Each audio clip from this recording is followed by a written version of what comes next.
A man is accused of stabbing four girls with a meat cleaver.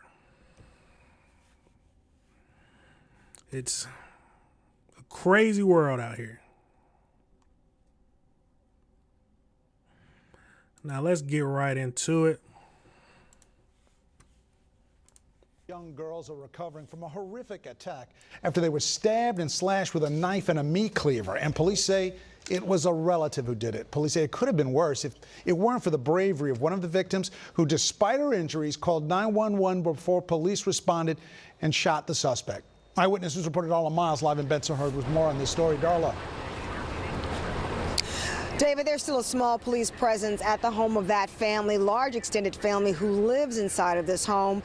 They are not here now. We did speak with them, a few of them off camera at the hospital this afternoon. They say the kids are doing okay, but overall the family is just trying to understand and get through all of this. Girls and their uncle, accused meat cleaver wielding suspect Longjian Chen, all recovering at Maimonides Medical Center Monday afternoon. This as the NYPD returns to their... I hate to say it, but attacking somebody with a meat cleaver sounds like something Asian people would do. But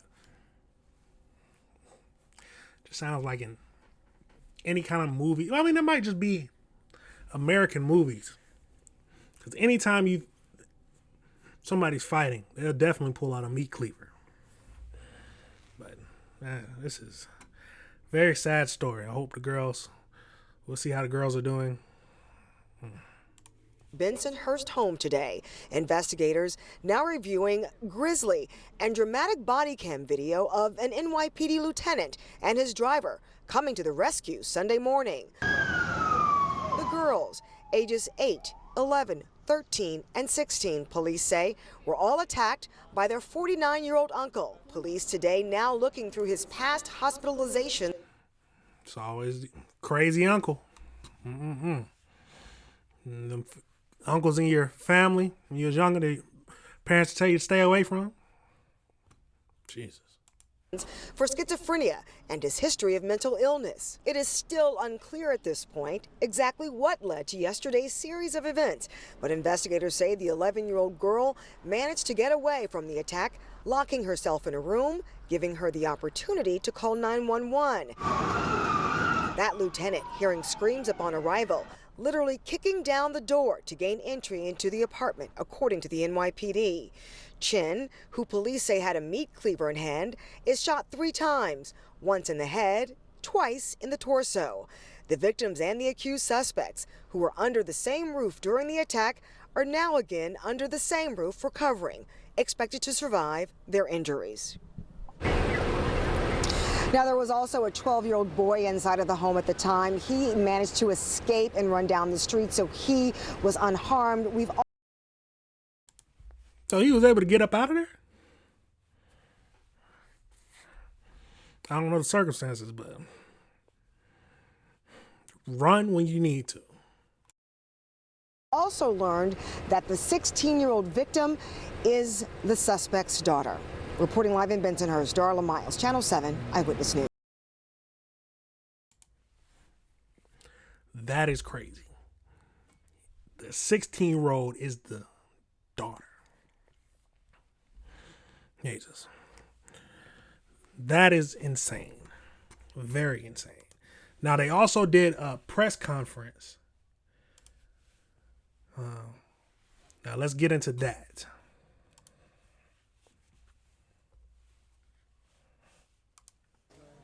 There is Police Commissioner Jessica Tisch.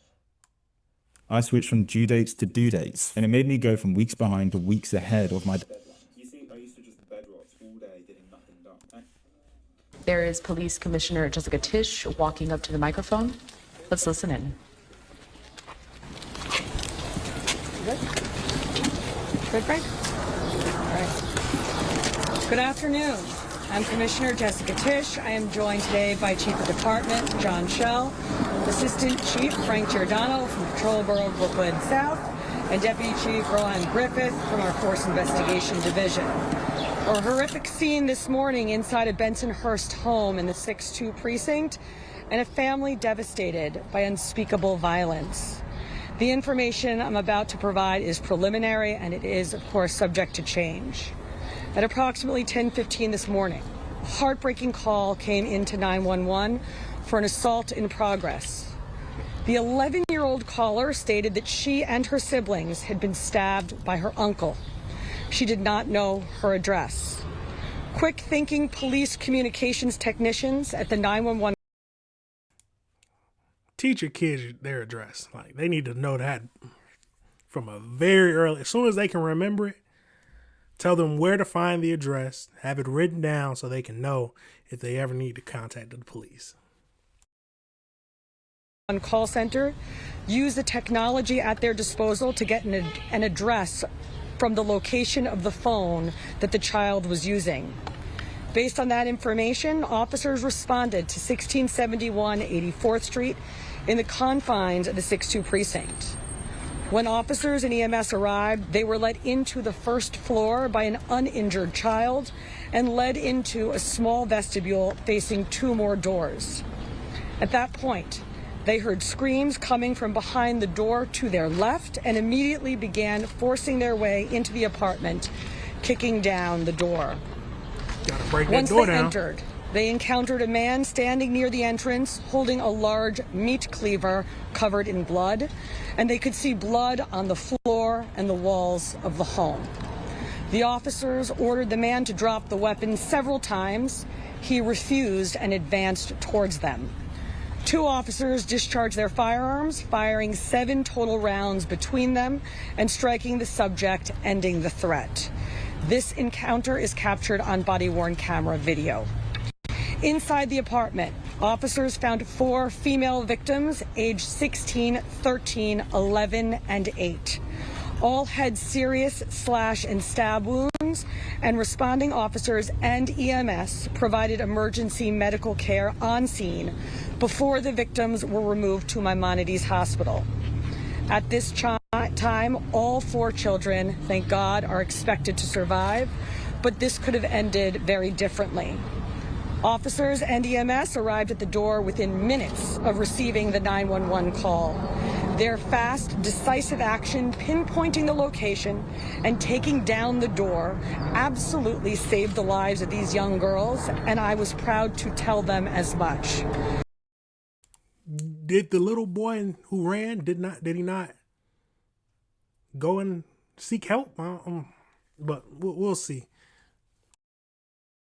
Seconds matter in these situations, especially when dealing with multiple stab wounds, and our officers did not hesitate for a moment. I also want to speak of the heroics of the children involved. The 11-year-old 911 caller, who herself was a victim, hid in a room to call the police, and a young uninjured boy ran in to alert a neighbor.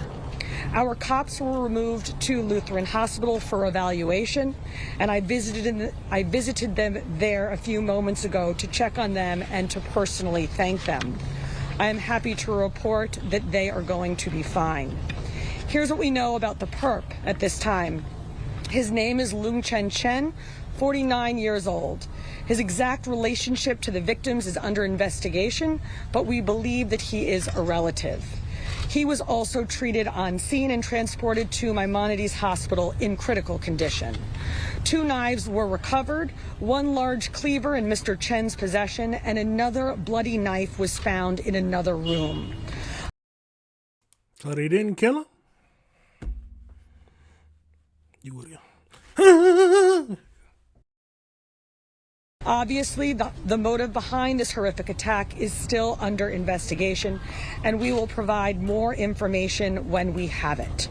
According to family members, though, Chen does have a history of mental illness, and we can tell you that there seems to be no prior DV history at this location. But here is the bottom line.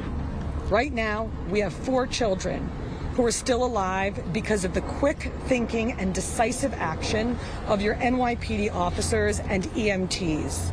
I want to thank and commend all involved: responding officers, EMS, the 911 call center personnel, hospital staff, and everyone who worked together to save these girls' lives. These are true heroes, and they did an exceptional job today. We are now happy to take any questions you might have. All right, folks, we have time for a few on-campus questions. Eli Mark, Station 11. You just mentioned that there's some type of mental health illnesses when it comes to the perpetrator. Has any type of resources that you know of been allocated to this home to treat that, or could this be prevented? Any more resources? Right now, there is no history at this home through NYPD of any instance whatsoever. And the information the commissioners provided was provided to us from the family just now. We go to Dean Moses in New York. Was he lived at this location? If he wasn't, do you know why he came to this location? It appears he lived here. As to the motive as to why this happened, other than mental illness, we don't know. Our Force Investigation Division will be going through this the next couple hours to figure this out in the next couple of days, for that matter. We're going to go to 1010 from Montreal. How many other people were living in the house at the time? Right now, we don't know in totality, but we know there was 5 children in there, 4 hurt, and a young man who so bravely went to the neighbors to alert the neighbors to call us, and also that 11-year-old who went to that room and made that call. Quite heroic. Okay, all right. He went to the neighbor's house. The little boy went to the neighbor's house and alerted the neighbors. Okay, good. Now, I was about to say, I hope he didn't just run away and leave. And it's good that he ran away, but he need to go find some help. Jeez. On their behalf. So just for clarification, it's 5 children and the attacker. 5 children, 4 hurt. One's a young man, went to the neighbors, and the attacker. You're correct. Any other questions? Was one of the people, was one of the people that was attacked, you said that as far as you know? We're going to work through that as to exactly who is who in that apartment. Any other? I'm going to go to. We were the parents of the kids? Well, this might be the father of some of them or the uncle. Again, we're going to work through that, and we believe the mother was out of the house. All right, folks, thank you very much. Thank you for your time. Thank you.